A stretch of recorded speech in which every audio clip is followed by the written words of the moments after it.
बिस्मिल्लाहिर्रहमानिर्रहीम, अस्सलाम वालेकुम। आप देख रहे हैं स्मार्ट वी इन पाकिस्तान। मैं हूं हमज़ा एहसान।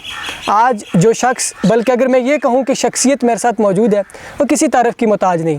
तहसील उग्गी के गांव चक कुलहक्का से तलक रखने वाला ये नौजवान किस तरह से लोगों के दिलों पर राज करेगा, शायद ये ख़ुद भी नहीं जानता था। पाकिस्तान के अंदर कहीं पे भी जब थैलेसीमिया से कोई भी बच्चा तड़पता है तो उमर इफ्तिखार को तकलीफ़ होती है। आपने वो शेर तो सुना होगा, खून दे के निखारेंगे रुखे बरगे गुलाब, हमने गुलशन के तहफ़्फ़ुज़ की कसम खाई है। और जब भी मैं ये शेर सुनता हूँ तो मेरे ज़हन में फ़ौरन उमर इफ्तिखार आता है, क्योंकि इसने वाकई में कसम खाई है। आइए आज आपको मिलवाते हैं उमर इफ्तिखार से।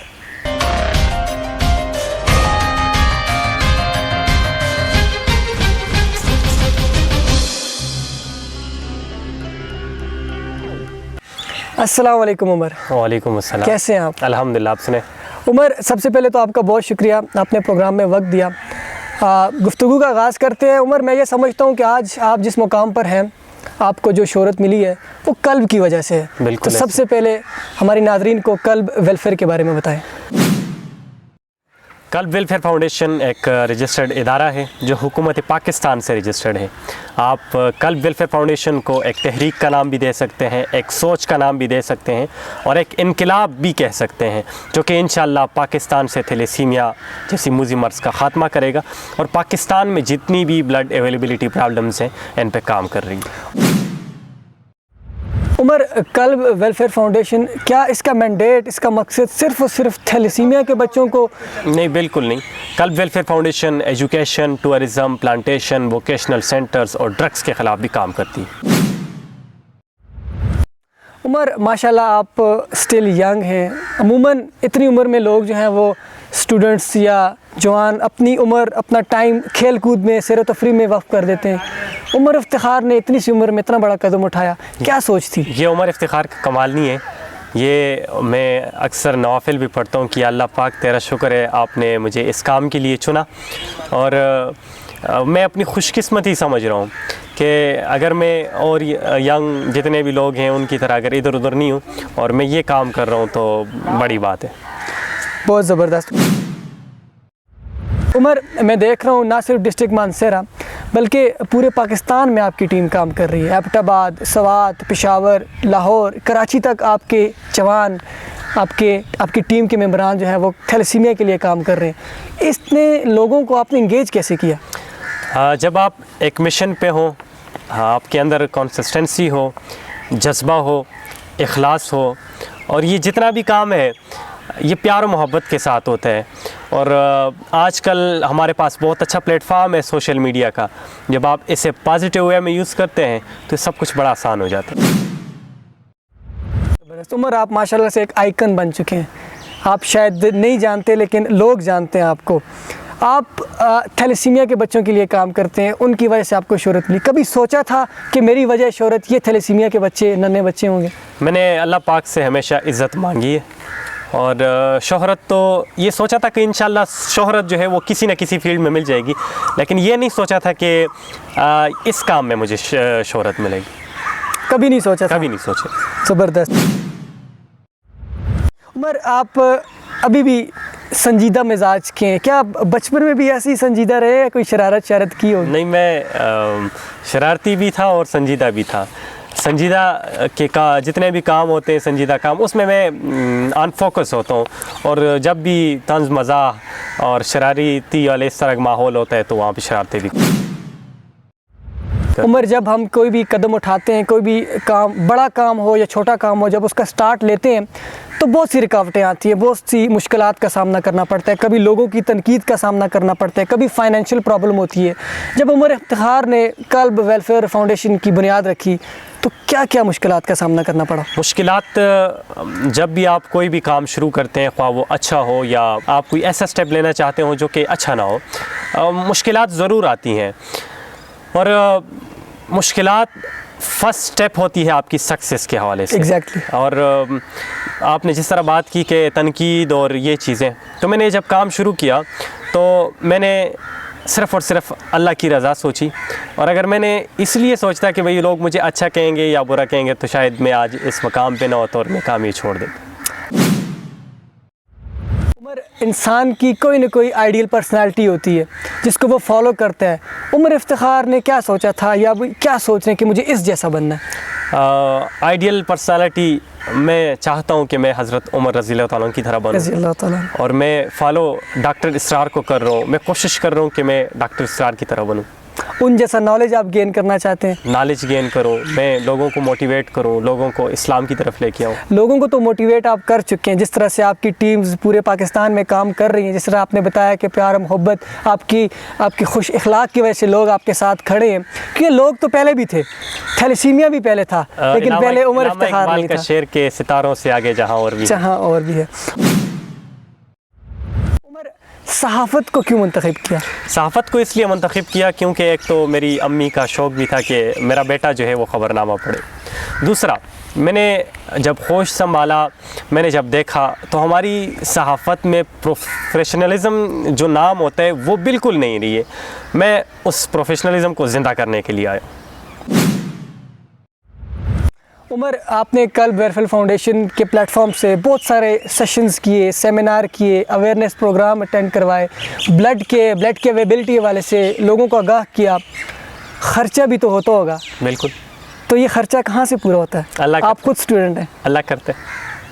और इसके अलावा मैं बताता जाऊँ, हमारी कोर कैबिनेट है, कोर मेंबर्स हैं। हम अपनी मंथली जितनी भी हमें पॉकेट मनी मिलती है उससे 500, 1000 ये हम जमा करते हैं। और जितना भी ब्लड एक्टिविज़म का काम है ये पैसों से नहीं होता है, ये जज्बे से होता है, ये इखलास से होता है। एग्जैक्टली।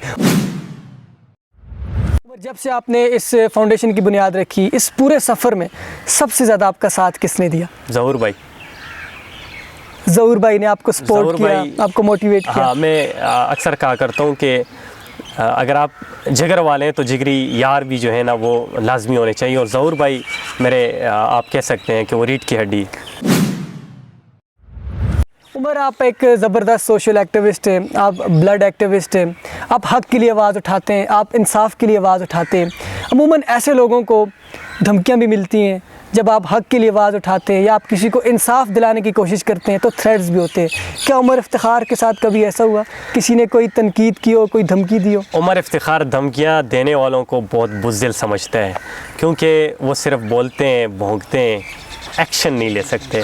और अल्हम्दुलिल्लाह आज तक कोई ऐसा नहीं हुआ कि भाई का लाल पैदा नहीं आया कि सामने वो बात करे, पीठ पीछे होती रहती है। उमर, आपने कहा कि मैं डॉक्टर इसरार को फॉलो करता हूँ, मैं चाहता हूँ कि मैं हज़रत उमर के नक्शे कदम पर चलूँ। उमर, आपने सहाफ़त को चूज़ किया, आप एज अ जर्नलिस्ट अपने आप को कहाँ देखते हैं? जर्नलिस्ट, आप पाकिस्तान की सहाफ़त की मैं बात कर रहा हूँ, आप सहाफ़ी किस जैसा बनना चाहते हैं? सहाफ़ी सच कहूँ तो मेरा कोई आइडियल नहीं है। मैं जिसको भी देखता हूँ वो पार्टी बन चुका है, वो हक़ को छोड़ के अपनी मर्ज़ी को, अपनी विश को आगे बताता है, वो एक जरगोई बन चुका है। तो मैं इंशाल्लाह किसी न किसी पार्टी के साथ ताल्लुक़ है, पार्टी उनके गुण गाते हैं, आप ये कहना चाह रहे हैं? हाँ, सबके, यानी कि जो जहाँ पर जिसकी मर्ज़ी वो उसके लिए बोल देता है। हक़ व सच जो है वो कोई भी नहीं बोलता है। तो पाकिस्तान के सहाफ़ी और पाकिस्तान का सहाफ़त, अल्लाह मुझे ऐसे आइडियल ना दे। आप इनसे अलग, आप कुछ और डिफरेंट करना चाहते हैं? बिल्कुल अलग सोचता हूँ। उमर, जब से मैं आपको जानता हूँ तकरीबन 2.5 साल से, मैंने तो आप में माशाल्लाह खूबियाँ देखी हैं हर तरह से, लेकिन हर इंसान के अंदर कुछ खामियाँ भी होती हैं, बुरी आदत भी होती हैं। उमर इफ्तिखार की कोई ऐसी आदत जो उमर छोड़ना चाहता है कि मेरे अंदर ये नहीं होनी चाहिए? उमर इफ्तिखार जो है वो खामियों से भरा हुआ है और उमर इफ्तिखार को अल्लाह पाक बस ये जज्बा, ये जो काम है, मैं ये चाहता हूँ कि ये मेरे साथ हमेशा रहे। और अक्सर जब आप कुछ काम करते रहते हैं तो दिल में बहुत से ख़यालात आते हैं, यानी कि काम करूँ ना करूँ, वो तजस्सुस सा होता है, बस मेरे दिल से वो हट जाए। उमर, आपने माशाल्लाह कल्ब वेलफेयर फाउंडेशन का जो है वो पेज भी लगाए हुए कल्ब वाले, तो ये कल्ब नाम जहन में कैसे आया कि मैं अपनी फाउंडेशन का नाम कल्ब रखूँगा? ये हमारे एक सरपरस्त हैं बाबर भाई, उनके वालिद साहब, ये कहा कि आप काम इतना बड़ा कर रहे हैं, दिल वाले कर रहे हैं, तो आपका नाम भी कल्ब वाला होना चाहिए। दिल वाले, बहुत ज़बरदस्त।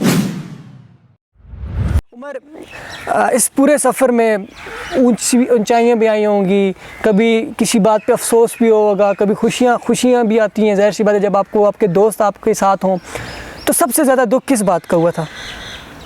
दुख तो नहीं होता है, क्योंकि मैंने आपसे पहले कहा कि मैंने ये काम अल्लाह की रज़ा के लिए स्टार्ट किया है। और मैं लोगों से एप्रिसिएशन और ये अवार्ड्स जो होते हैं ये मैं नहीं लेता होता, और ये मुझे अच्छे भी नहीं लगते, क्योंकि जब मैं इसकी तरफ आ जाऊंगा तो फिर मुझे दुख भी होने लगेंगे, फिर मुझे ज़्यादा खुशी होने भी लगेगी। तो ये सब कुछ मैंने अपने अल्लाह के लिए छोड़ दिया, और जो काम भी है अल्लाह के लिए करता हूँ। उमर, आप काम ऐसा कर रहे हैं। हवाले से बताऊँ, मैंने जब अपने अम्बिया के वारिस जो हैं मैंने उनको रुलता देखा, 3-3 हज़ार रुपये पे महाना उनको देखा, उनके बच्चों को भूखा देखा, तो बड़ा दुख हुआ, बड़े आंसू हुए। उमर, आप सोशल एक्टिविस्ट हैं, आप तो हर वक्त अवेलेबल होते हैं, कभी खून चाहिए होता है, आप ख़ुद लोगों से खून अतिया करने की दरख्वास्त करते हैं। हाल ही में आपने एक ब्लड कैंप का इनेकाद भी किया, आपने ब्लड बैग्स जमा किए। वो ब्लड बैग्स आप अपने मैंडेट में, अपने मिशन में पूरे हो गए हैं क्या? वो अभी आपके पास पड़े हैं कि वो लग चुके हैं? 50 और 30 तक हमारे पास रिमेनिंग होंगे। इसके अलावा जितने भी होते हैं वो हमारे पास रमज़ान के 20 दिनों में लग जाते हैं, क्योंकि हम उन खून को ऐसे सेंटर में देते हैं जहाँ पे थैलेसीमिया के बच्चे जो हैं वो रजिस्टर्ड होते हैं, और बाकायदा वहाँ पर हर 15 दिन बाद, हर महीने बाद उनको ब्लड लगता है। उमर, ब्लड एक्टिविस्ट की जो लाइफ होती है बहुत बिजी लाइफ होती है, कभी भी कहीं से भी इमरजेंसी आपको कॉल आती है, आपको अरेंजमेंट करनी पड़ती है। तो सहाफ़त की ज़िंदगी को और आप सोशल एक्टिविस्ट की ज़िंदगी को कैसे डिफर करते हैं? आप मैनेज कर लेते हैं? आप अपनी लाइफ को कैसे मैं तो ये कहूँगा कि अगर कोई सहाफ़त में आना चाहे तो उससे पहले वो सोशल एक्टिविस्ट बने। सोशल एक्टिविस्ट में उसकी जो ग्रूमिंग हो जाती है, उसका लाइफ स्टैंडर्ड जो है वो अच्छा हो जाता है, और फिर उसको पता चल जाता है कि मैंने कहाँ पे कैसे बात करनी है, किसके लिए बात करनी है। तो मैं इंशाल्लाह अपना फ्यूचर जो है वो ब्राइट देख रहा हूँ। और अपने चाहने वालों को क्या पैगाम देंगे? अपने चाहने वालों को यही पैगाम दूंगा कि हमेशा मोहब्बत के साथ, प्यार के साथ दूसरों के दिलों को फ़तह कीजिएगा, और जो काम मेरे नबी पाक सल्लल्लाहु अलैहि वसल्लम ने नबूवत से पहले किया उस काम को आप शुरू करें। और ये बेशक वो काम है कि अल्लाह पाक ख़ुद फरमाता है कि जो दूसरों के लिए सोचता है, जो मखलूक के लिए सोचता है, जो अल्लाह के बंदों के लिए सोचता है, तो अल्लाह पाक उसका हो जाता है और अल्लाह पाक उससे प्यार करता है। बहुत शुक्रिया। ये थे उमर इफ्तिखार, आपने प्रोग्राम सुना, आपकी इनकी बातें सुनी, फ़ीडबैक ज़रूर दीजिएगा। अल्लाह हाफ़िज़।